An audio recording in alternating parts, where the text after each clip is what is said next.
so which is a good sign. It's the second time we have seen that rupee touched 64.20 in intraday in last month or so and closed below that level. So I think we can see a cap at this point of time on the rupee dollar, where 64.20 is playing like a resistance for the dollar. Sure. We also are joined by Arvind Narayanan, who's Head of Sales, Treasury and Markets at DBS Bank. He joins us on our Mumbai phone line. Arvind, hi, good to have you. If the Finance Minister also has to come out and allay fears of a weak monsoon or perhaps a weak monsoon forecast, would you say that seems like the biggest concern in India right now? Yeah, hi, Manisha. I guess that probably tells a story that currently, fundamentally, rupee looks to be slightly on a weaker footing.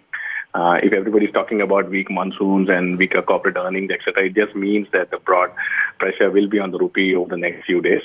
Add to that the stock market sell-offs or talk about Volvo taking money out of India from its stake sale in Eicher, etc., also putting some pressure on the rupee.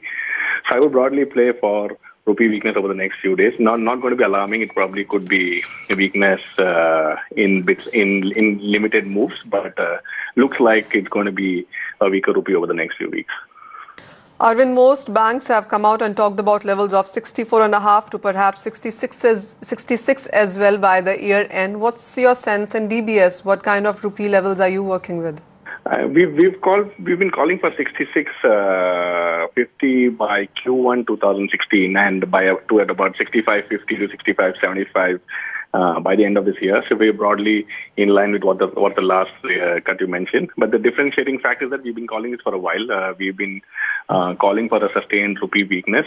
We did not think this is going to be an extremely volatile move like what we saw towards August 2013. This is going to be probably more subdued and calculated, and this will happen gradually over a period of time. So we are on the same side as rupee depreciation. Arvind, what's also your sense from the cues coming in from the international markets? Because we saw the European yield spike up. There was this concern about German bonds coming back into the market. China really spooked markets at one point in time. How are you reading into all of this? My sense is May typically tends to be a bad month internationally. So even if you do not read much into May and start looking at June, it's just that there's just too much volatility and uncertainty in the system.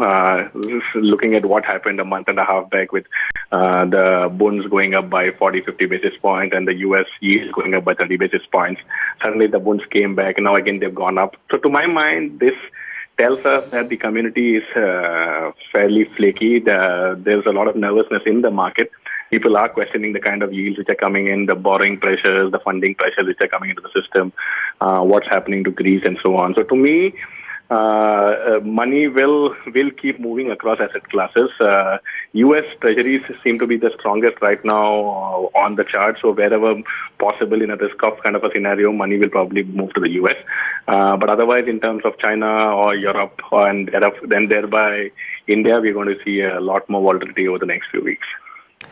Well, markets really would have to watch out for that. Arvind Narayanan, thank you so much for joining us with your sense on the currency market. So yes, we are looking at further declines perhaps coming in for the rupee. 65.5 is the level that DBS also seems to be watching right now. Pramit, coming back to you, I saw euro a few minutes back on the screen and it's up nearly 0.5%. It usually is the case because when the euro strengthens, the rupee also tends to take some cues from that. Do you think that's perhaps what happened today? No, I think the rupee is pretty much playing on the domestic factors.